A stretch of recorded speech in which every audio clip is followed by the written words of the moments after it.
nimwe muri supermarché turimo hano muri uyu mujyi wa Amsterdam. Ibi mubona nibyo kurya mfite, iyi frigo muri kubona hano yuzuye ibyo kurya gusa. Ibi mfite nkuko muri kubibona hano hari ibirayi ubona ko bitogosheje, hano hari inyama ikoze mu buryo bwa boulette ubona ko iri kumwe n'agasosi kayo, hanyuma ku ruhande hakaba indi sosi by'umwihariko itetse inakaranze. Ibi ni byo kurya ugeze hano urabigura, hano biri kugura amayero 3.99, hanyuma ukimara kubifata hariho amabwiriza yuko ubishyira muri microwave cyangwa se cya cyuma gishyushya iminota 6, hanyuma ugahita urabona yuko ni igihugu ubona ko rwose cyamaze gutera imbere, kugira ngo si ibyo gusa kubera yuko harimo n'ibindi.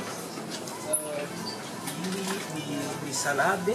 Iyi salade urabona ko igizwe n'imboga zigiye zitandukanye, harimo kokombure, harimo pinari, harimo karoti ndetse n'igitunguru n'utundi tuntu ubona yuko dutandukanye bijyana n'ibyo kurya by'abantu b'inahangaha. Rero nk'umuntu by'umwihariko dukunze kuvuga yuko mu mujyi wa Kigali hari iterambere riri kugenda rihaba, abantu bakavuga bati dufite umwanya mukeya wo guteka cyangwa se gutegura amafunguro ukaba wanaburara.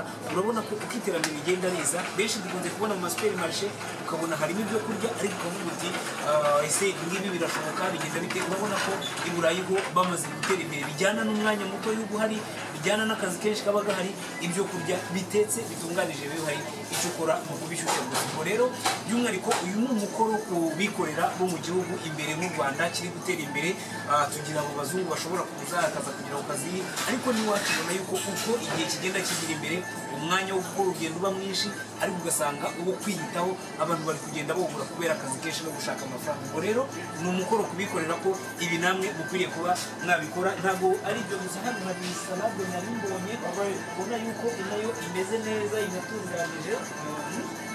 Yego, kugira ngo ino ni salade, harimo inyanya, harimo ibitunguru, harimo imboga, harimo n'amagi n'utundi tuntu nyine ubona tujyana n'ibyo kurya ab'inahangaha bakunda. Rero nyaboneka bikorera bo mu Rwanda, iyo u Rwanda ruvuga ngo rukinguye amarembo kugira ngo turusheho gukora no gutera imbere, ni ibi ngibi biba bivugwa, nuko tureba kure ukavuga ngo okay, hari bakivu bakiri abasiribateri n'abandi by'umwihariko ashobora kuba atari umusiribateri ariko afite igihe gitoya cyo kwitaho no kuza gutegura amafunguro, akaba afite ka microwave mu rugo cyangwa se mikonde bitewe n'uko wabyita, akagenda agashyiramo ibyo